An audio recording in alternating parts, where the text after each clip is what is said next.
Assalamualaikum warahmatullahi wabarakatuh. Perkenalkan, saya Siti Nur Inayah, mahasiswi kelas 2B Prodi PAI. Pada kesempatan kali ini, saya ingin membahas tentang ringkasan kelompok 7 yang membahas pemikiran salafiyah klasik melalui dua tokoh penting, yaitu Imam Ahmad bin Hambal dan juga Ibnu Taimiyah. Keduanya dikenal sebagai ulama yang berusaha menjaga kemurnian akidah Islam dengan berpegang teguh pada Al-Quran dan Sunnah sesuai pemahaman generasi salaf. Yang pertama, kita akan membahas tentang biografi dari kedua tokoh ini.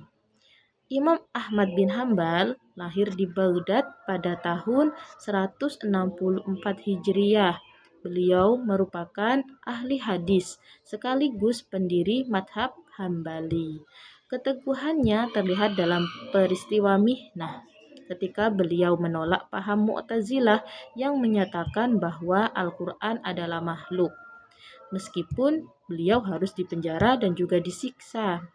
Sementara itu, Ibnu Taimiyah lahir di Harran pada tahun 661 Hijriah dan kemudian menetap di Damaskus.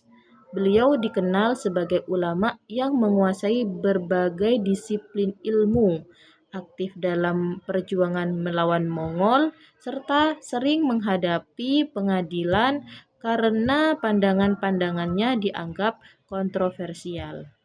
Yang kedua, metode pemikiran. Imam Ahmad bin Hambal mengutamakan Al-Quran dan hadis sebagai sumber utama, sebagai sumber hukum utama.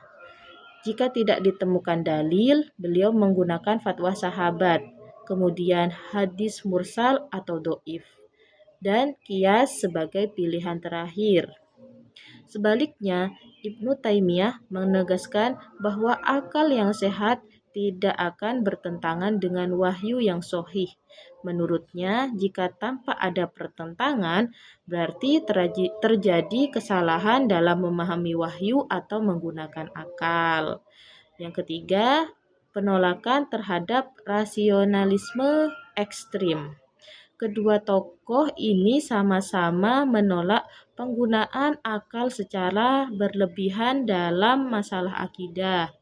Imam Ahmad menegaskan bahwa wahyu harus didahulukan daripada akal dan memahami sifat-sifat Allah dengan prinsip bila kaifa, yaitu mengimaninya tanpa mempertanyakan bagaimana hakikatnya.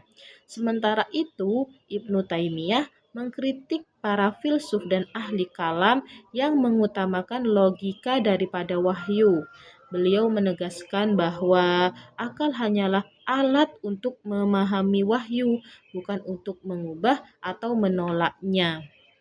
Kemudian pembahasan yang keempat yaitu konsep akidah salaf.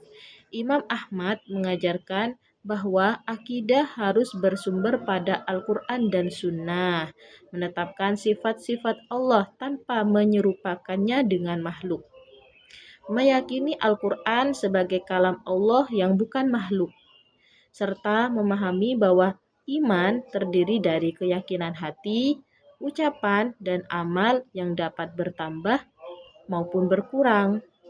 Ibnu Taimiyah kemudian mengembangkan konsep ini melalui pembagian tauhid menjadi 3, yaitu tauhid rububiyah, tauhid uluhiyah, dan tauhid asma wa sifat, serta menekankan agar memahami sifat-sifat Allah tanpa tahrif, taktil, tamsil, maupun takyif. Kesimpulannya, Imam Ahmad bin Hambal dan Ibnu Taimiyah memiliki peran besar dalam mempertahankan akidah Islam dari pengaruh rasionalisme yang berlebihan. Meskipun hidup pada masa yang berbeda, keduanya memiliki tujuan yang sama, yaitu mengajak umat Islam kembali kepada Al-Quran, Sunnah, dan pemahaman generasi salaf sebagai landasan utama dalam beragama. Sekian ringkasan materi dari kelompok 7. Kurang lebihnya saya mohon maaf. Wassalamualaikum warahmatullahi wabarakatuh.